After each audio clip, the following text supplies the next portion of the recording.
বিসমিল্লাহির রহমানির রহিম। সংগ্রামী সকল ফেসবুক ভাই বোন বন্ধু, বাংলাদেশের বাইরে এই ভিডিওটি যারা দেখবেন, আমার পক্ষ থেকে জানাই সংগ্রামী সালাম। আসসালামু আলাইকুম। সংগ্রামী উপস্থিতি, প্রত্যেকটি দেশের জন্যেই আন্তর্জাতিক যে আইন রয়েছে সেটা কিন্তু কার্যকর করতে হয়। বিভিন্ন নীতিমালা আছে, এগুলো কিন্তু মানতে হয়। কিন্তু আমি যে বিষয়টি আপনাদের সামনে শেয়ার করার জন্য এসেছি, সে বিষয়টি হলো এই যে ভারত আর বাংলাদেশ একেবারে পাশাপাশি। কিন্তু স্যার, ভারতের প্রায় 3 দিকে, বাংলাদেশের 3 দিকে ভারত অবস্থান করছে। তো সেই ক্ষেত্রে ভারতের সাথে আমাদের প্রতি মুহূর্তে স্বজনপ্রীতি এবং ভালোবাসার দরকার রয়েছে। কিন্তু এখানে আবার কিন্তু যথেষ্ট দ্বিমতও রয়েছে। কারণ ভারতের বিএসএফ আপনারা দেখেছেন যে কাঁটাতারের বেড়ার কাছে গেলেই তারা গুলি করেছে এবং কাঁটাতারের উপরে ফেলানিকে টাঙ্গিয়ে রেখেছে। আবার আসামে কিন্তু যে তার কাটার বেড়া দেওয়া হয়েছে সেটা কিন্তু ইলেকট্রিক তার কাঁটা, ওর কাছে গেলেই আপনাকে কিন্তু কারেন্টে ধরে নিবে।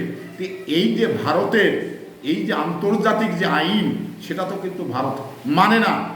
এই যে না মানার পিছনে যে ভারতের সঙ্গে বাংলাদেশের যে সম্পর্ক রয়েছে, এই সম্পর্কের এই সম্পর্ক কি করা, কি জন্য এই সম্পর্ক, যেটা ভারতের তার কাটার কাছে যাওয়ার মতো পরিবেশ নেই, অথচ আন্তর্জাতিক আইনে বলা হয়েছে যে তার কাটার বেড়া থেকে 10 কিলো পরে আপনাকে গুলি করতে হবে। তার কাটা থেকে 10 কিলো পরে ওই গুলি করতে আপনি পারবেন। অথচ আমরা কি দেখি যে বাংলাদেশের জনগণ তার কাটার কাছে গেলেই অমনি গুলি করেন। এবং আসামে কিন্তু ইলেকট্রিক তার কাটা ওখানে ওই সাইড দিয়ে বর্ডার দিয়ে ইলেকট্রিক তার কাটা দিয়ে বর্ডার দিয়ে রেখেছে। তাহলে ভারত, যেমন ওবায়দুল কাদের বলছেন যে ভারত আমাদের সঙ্গে ভারতের সম্পর্ক ভালো, কিন্তু এই কথাটির কিন্তু আপনাকে আমাকে বুঝতে হবে। কারণ ভারতের আমরা দাসত্ব করতে চাই না, এই কথাটা বুঝতে হবে। কেন এই যে দুইটা কথা বলেছে, এই কথার অ্যান্সারটা কি? তো এখানে আমি বিশ্লেষণ করে যেটুকু পেয়েছি, কারণ ভারত এই আওয়ামী লীগের বন্ধু, কিন্তু বাংলাদেশের বন্ধু না। কারণ বাংলাদেশের যদি বন্ধুই হতো তাহলে কিন্তু আজকে এই তার কাটার যেটা আন্তর্জাতিক আইন 10 কিলো পরে গুলি করতে হবে, সেখানে তার কাটার কাছেই গেলে গুলি করছে। তো এই আইন, যে আন্তর্জাতিক আইন সারা বিশ্বে যতগুলো রাষ্ট্র রয়েছে সবার জন্য কিন্তু এক আইন। তো ভারতের বিজেপি বা বিএসএফ যাই বলুন, তারা এই আইনটা লঙ্ঘন করে বাংলাদেশের মানুষকে এইভাবে পাখির মতো গুলি করছে। অথচ এখানে ওবায়দুল কাদের বলছে যে আমরা ভারতের সঙ্গে আমাদের সম্পর্ক ভালো। কি ভালো? কার সঙ্গে ভালো? আসলে কি দেশের সঙ্গে ভালো নাকি আওয়ামী লীগের সঙ্গে ভালো? তা আমি যেটা বিশ্লেষণ করে পেয়েছি সেটা তো আওয়ামী লীগের সঙ্গে সম্পর্ক ভালো। কারণ আওয়ামী লীগ ভারতকে যখন যা চায় তা দিতে বাধ্য, কারণ সে ক্ষমতায় থাকার জন্যে। কারণ ভারত আওয়ামী লীগকে ক্ষমতায় রেখেছে, এই কথাটি আওয়ামী লীগ জানে। তো জানার কারণেই ভারত যখন যেটা চায় বাংলাদেশ থেকে সেটা কিন্তু দিতে বাধ্য।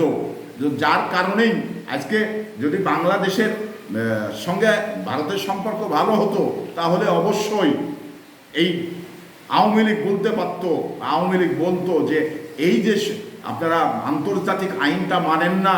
কারণ এই বাংলাদেশের কিন্তু বলার বৈধতার জায়গা আছে, কিন্তু তারপরেও বাংলাদেশ বলে না।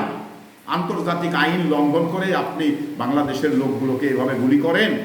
এটা আন্তর্জাতিক, যদি ভারতের সরকার এটা না শুনতো তাহলে আন্তর্জাতিক আদালতে মামলা করার অধিকারও রয়েছে এবং মামলা করার বৈধতাও রয়েছে। তো সেটাও তো কখনো আমরা করতে দেখিনি।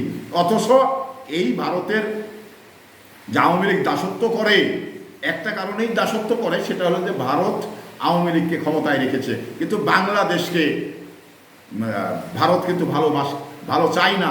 তো চায় না বিধায় কিন্তু আজকে এই ধরনের ঘটনাগুলো ঘটছে। কারণ আপনারা আর একটা জিনিস জানেন, মাথায় রাখা উচিত, সেটা হলো যে ভারতের 26,000 লোক বিভিন্ন চাকুরিতে তারা কিন্তু কর্ম করে খাচ্ছেন, অথচ এই বাংলাদেশের জন্যে আজকে কোটা বিরোধী আন্দোলন করতে গিয়ে কিছু না হলেও 250-300 মানুষ নিহত হলো, পুলিশ গুলি করে মারলো। তাহলে ভারতের 26,000 লোক এসে চাকরি করছে বাংলাদেশে, অথচ বাংলাদেশের তরুণ ছেলেরা চাকরির জন্যে মানে অফিস ধর্না ধরেও শেষ পর্যন্ত চাকরি হচ্ছে না। তাহলে এই ভারতের যে বাংলাদেশ দাসত্ব করে, এটা কিন্তু অস্বীকার করার কিছু নেই। কারণ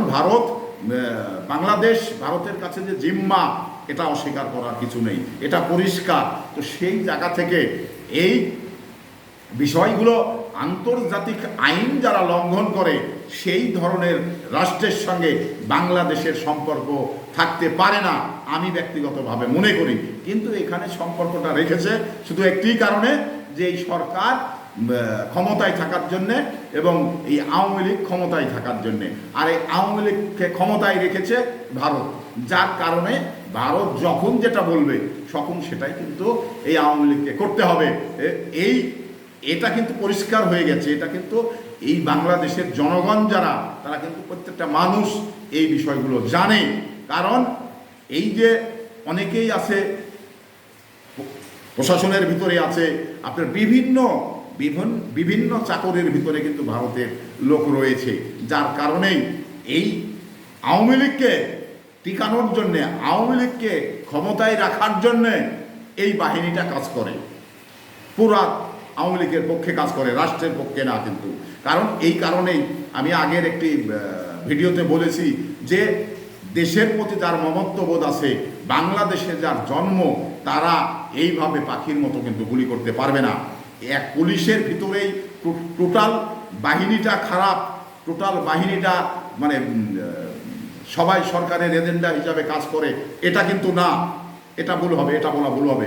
কারণ গুটি কয়েক লোক আছে যা সরকারের এজেন্ডা হয়ে এই সমস্ত আন্দোলনগুলোকে এবং শিক্ষার্থীদের নির্বিচারে গুলি করছে।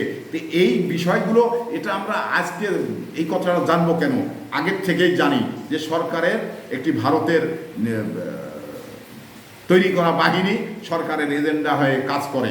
তো সংগ্রামী উপস্থিতি, এই আশা ব্যক্ত করেই, কারণ সবার জন্যে আইন সমান, এই কথাটা আমি আপনি সবাই মনে করেই কিন্তু আমরা সামনের দিকে এগিয়ে যাব, এই আশা ব্যক্ত করে বিদায় নিচ্ছি। আসসালামু আলাইকুম।